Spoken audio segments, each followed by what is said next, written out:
Hey guys, it's Vampire Mike from SegaCDUniverse.com. This is a video response to a great friend of mine, Israel Pacheco.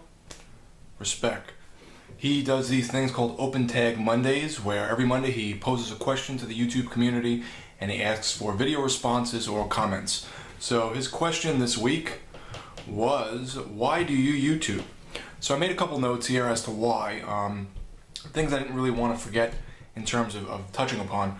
So one of the main reasons I started doing YouTube videos is because the same reason I made my website, my little rinky-dink SegaCDUniverse.com about 12 years ago, I think now. I love the Sega CD. I really do. I think it's a great console. I think I always say this, it really blew me away as a child when I first played it, and I saw nothing like it. Just the imagery, it being, I guess, worse than VHS quality, but it looking real to a degree. To me, controlling that, which is really cool and really different for me. I felt like it was something new at the time, and it just stayed with me. And anytime I played a game that was FMV, even till this day, I really still enjoy it. So that was the main reason. I wanted to just really share my love of the Sega CD, talk to like-minded people who also love the system, who have some fond memories. So nostalgia is definitely a part of it for me. I think YouTube is great for just talking nostalgia with people that are maybe around your age, or people that are even younger that are just getting into something now that find it interesting. So I think it's really cool that it kind of spans generations, so to speak.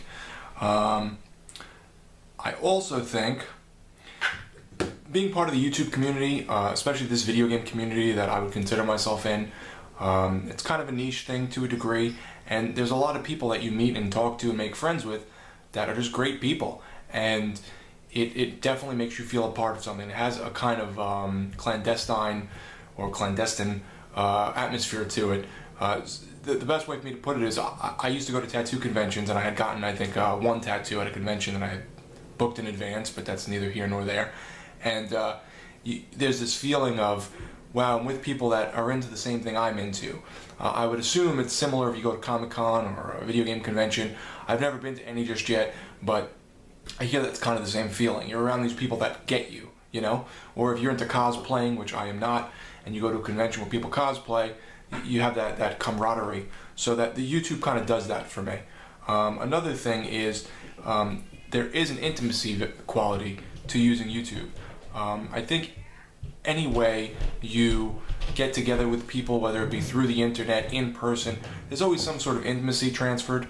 I wouldn't say it replaces physical intimacy. I don't mean sex, I just mean in general, like hugs, high fives, handshakes, being around your buddies. Something like that isn't gonna, I don't think, ever fully be replaced, but you will have part of it kind of being satisfied for the psychological friends out there that watch this, like Brad and Shenmuso.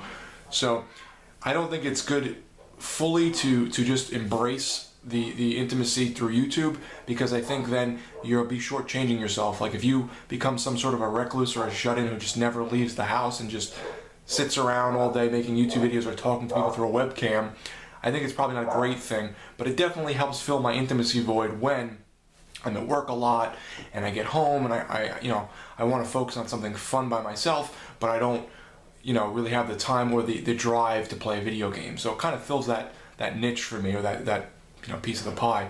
I know quite a few, maybe 2 or 3 people, one I was friends with, one I'm still acquaintances with, who have become sort of like shut-ins. They do everything through the computer, all their interactions are through the computer.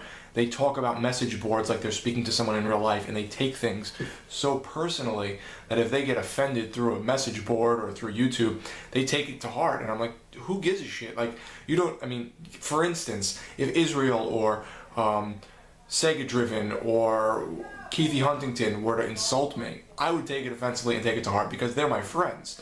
These are people I talk to, or Jared from Project COE. These are people I speak to on a fairly regular basis, that I have things in common with and that we share things. We're more personal. I talk on the phone with them. But if this was some douchebag who just popped on YouTube and was like, "Fuck you, I hate your videos," I don't give a fuck. What do I care what you think? So I think that there are lines that you shouldn't cross in terms of sharing intimacy through YouTube, through webcams, that you still need to indulge in the outside world.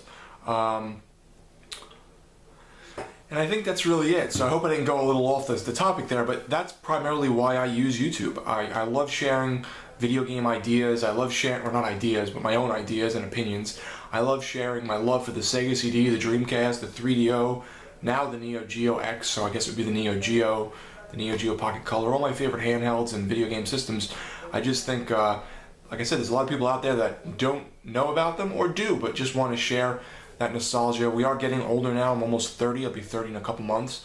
And to find people your age that share the same interests sometimes can be difficult, especially with work, marriage.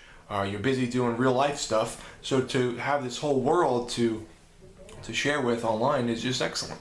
So that's really it. Israel, I hope I answered your question. Very good question, as always. I tend to find your questions that involve everything or encompass or a big scope of things, more than like one thing, to be great questions. So thank you guys for watching. It's Vampire Mike from SegaCDUniverse.com. Be good.